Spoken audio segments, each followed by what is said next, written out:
Welcome to KL TV. జై గురుదత్త.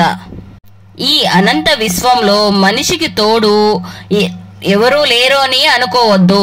ఏ గ్రహం మీదనో ఒక నేస్తం మనకి ఉండవచ్చు, మనకి ఇంకా తెలియరాలేదు అంతే. లేకపోయినా దిగులే లేదు. మనిషికి ఈ విశ్వమే బంధువు, నేస్తము, ఆప్తుడు. మీరు ఏమడిగినా ఈ అనంత విశ్వము మీకు ఇస్తుంది. మీరు నిస్సంకోచంగా మీ కోరికని విశ్వానికి చెప్పుకోవచ్చు. మీ అర్జీని బ్రహ్మాండానికి వినిపించుకోవచ్చు. అసలు ఈ సృష్టి జరిగేదే బ్రహ్మాండం నుంచి కదా. అయినప్పుడు ఈ బ్రహ్మాండమే మనందరి జీవితాలని ప్రభావితం చేస్తుంది. మనం ఆశించి మనకి దక్కేలా పరిస్థితులను సానుకూల పరిస్థితిని చేస్తుంది. మనకేం కావాలో మనం చెప్పుకోవడమే మిగిలి ఉంది. బాగుందండి. ఈ బ్రహ్మాండంతో మనము ఎలా మాట్లాడాలో మనకు తెలిస్తే ఈ పాటికే అడిగి ఉండేవాళ్ళం కదా. ఆ రిక్వెస్ట్ని, ఆ అభ్యంతరాన్ని ఎలా అడగాలో ఈ వీడియో ద్వారా మనం తెలుసుకుందాం. ఈ విశ్వంతో మీ సంభాషణ మెరుగుపరుచుకోవచ్చు.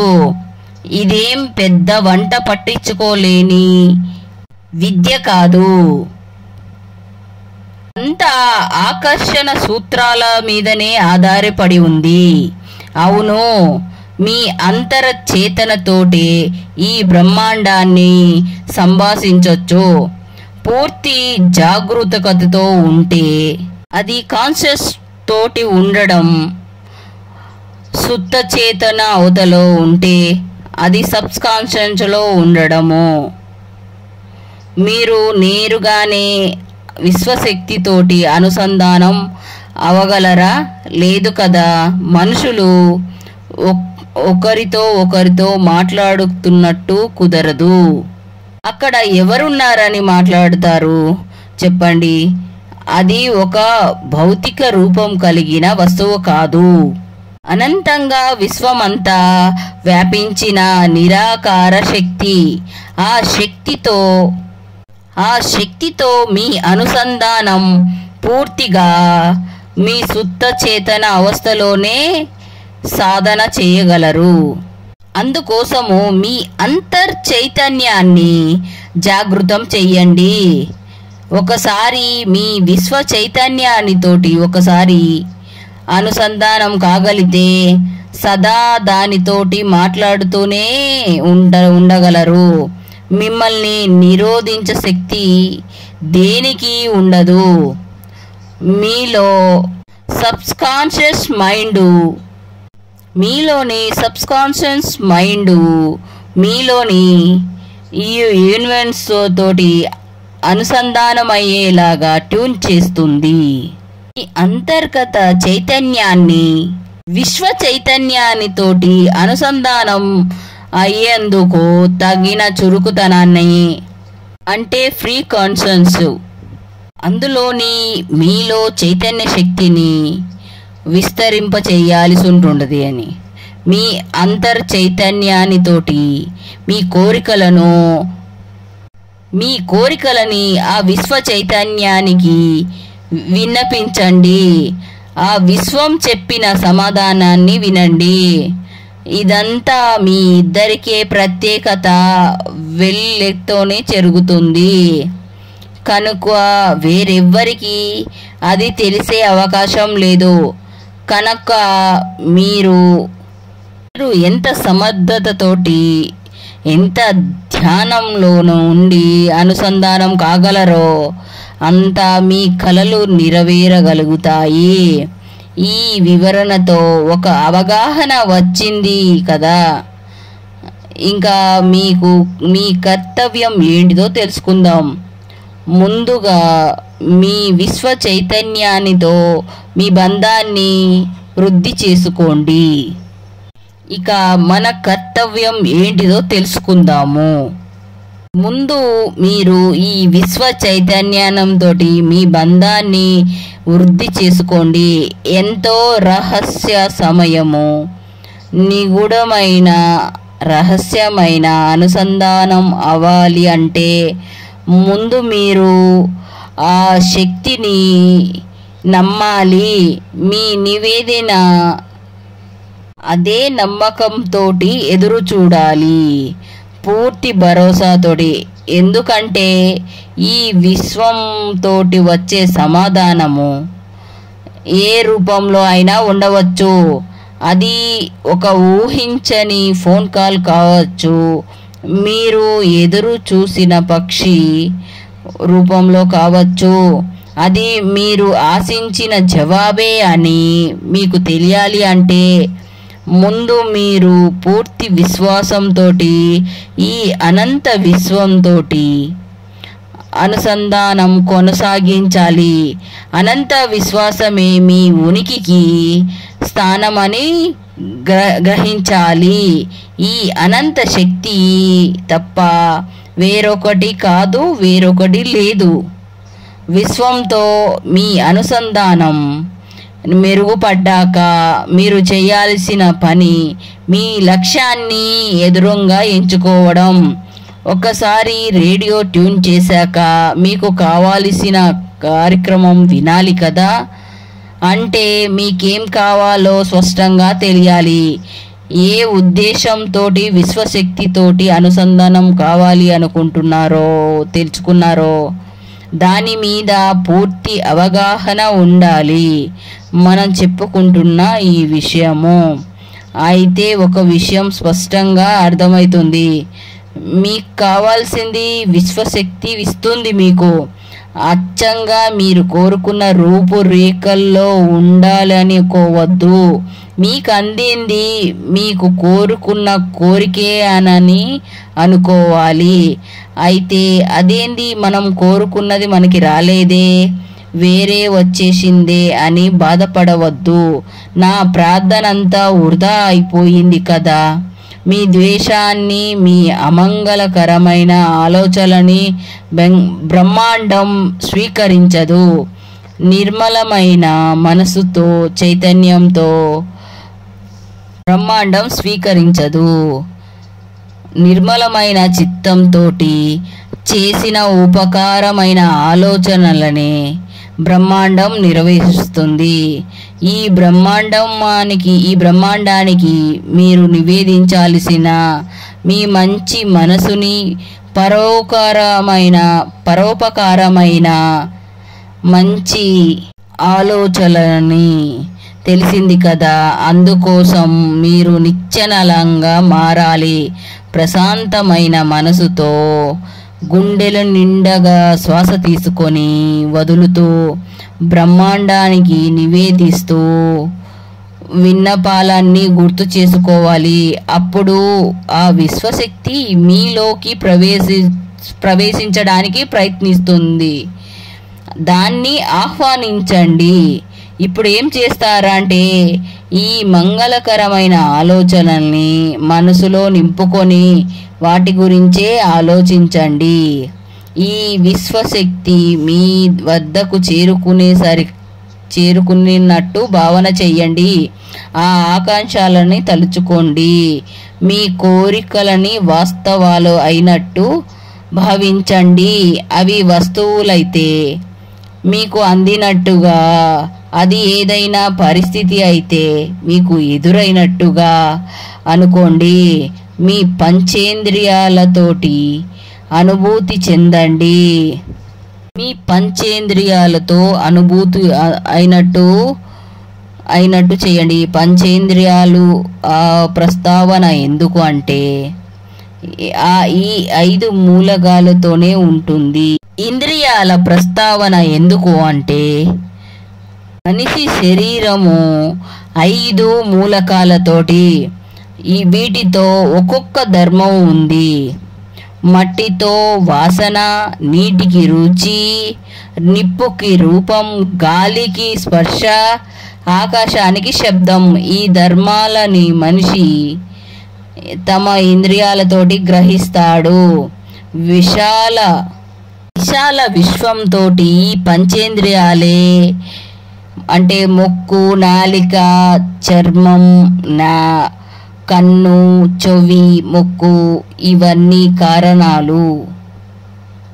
వీటినే ఉపయోగించాలి. మీరు ఎంత విశ్వశక్తితోటి మమేకమవుతారో అంతగా శక్తి మీ కోరికలను వివిధ రూపాలుగా నెరవేరుస్తుంది. వాటిని 5 ఇంద్రియాలతోటి గ్రహించగలరు. అందుకు గాను అనంత విశ్వానికి కృతజ్ఞతలు తెలియచేయాలి. మీరు త్రికరణ శ్రద్ధతోటి మీ కోరికని నివేదించినప్పుడు అది పరహితమే తప్ప విరహితం కానప్పుడు మీ కోరికను నెరవేర్చిన ఒక కృతజ్ఞత ఇచ్చుకోవచ్చు. అది కూడా విశ్వం స్వీకరిస్తుంది. విశ్వానికి మీ పట్ల సానుకూలంగా ఉంటుంది. ముందు మీ కోరికలను తీరుస్తుంది. ఎంత ఇచ్చిపుచ్చుకోవడాలు స్నేహంగా కొనసాగుతూ ఉంటాయో మీ నుంచి ప్రకృతికి ప్రతి కోరిక నెరవేరుతుంది. ప్రతిసారి మీరు నిర్మలమైన మనసుతోటి కోరుకోవడమే చేయాలి. శరీరాన్ని చక్కని ఆసనాన్నతోటి కూర్చోపెట్టి కళ్ళు మూసుకొని శ్వాస మీద ధ్యాస నిలిపి నిశ్చలమైన ధ్యానంతో మనోవాక్కాయ కర్మల ద్వారా ప్రతి మంచి కోరికను ప్రకృతి ఎప్పుడూ సిద్ధంగానే ఉంటుంది. మీ పట్ల సానుకూలత పరంగానే వ్యవహరిస్తుంది. మీరు స్వార్థ చింతనలు చేయనంత వరకు ఈ విశ్వంతో మీ అనుసంధానం ఏ లోటు లేకుండా ఏ తొత్తరపాటు లేకుండా కొనసాగుతూనే ఉంటుంది. ఇది తథ్యము. ఇది కోరికల గుట్ట మోసుకుంటూనే తిరుగుతారా? ఎప్పటికీ ఇలాగే ఉంటారా? కాదు కదా.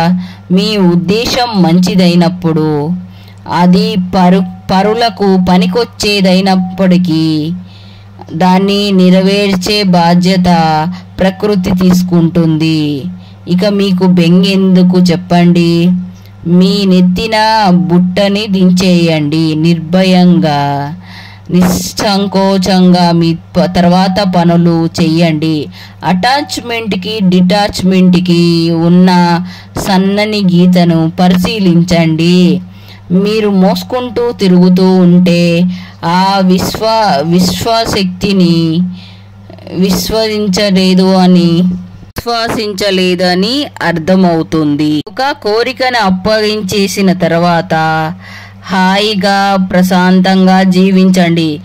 మీకు ఏం చెయ్యాలో, మీకు ఎలా ఉండాలో ఆ విశ్వశక్తి మీ కోరికల్ని నెరవేరుస్తుంది. దాని పద్ధతులు దానికి ఉంటాయి. అది ఏం చెయ్యాలో, ఎప్పుడు చెయ్యాలో, ఎలా చెయ్యాలో మీరు చెప్పినట్లయితే ఆ పనేదో మీరే చేసుకోవచ్చు కదా.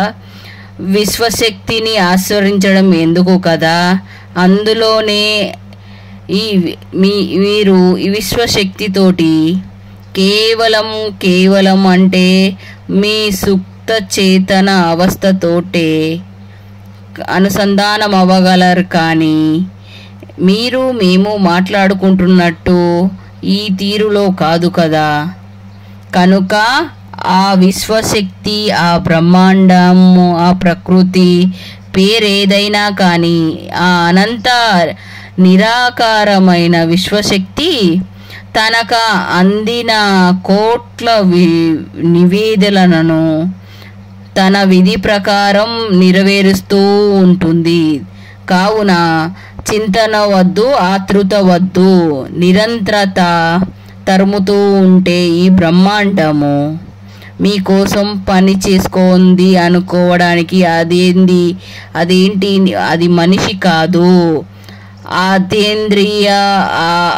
అతేంద్రియ విశ్వాన్ని నమ్మి నిశ్చింతగా ఉండడం అలవాటు చేసుకోండి. అదే ఆరాటంగా ఉండిపోతే బ్రహ్మాండంతో మీ అనుసంధానం పలచనైపోతుంది. మీ రిక్వెస్ట్ అయిపోయింది.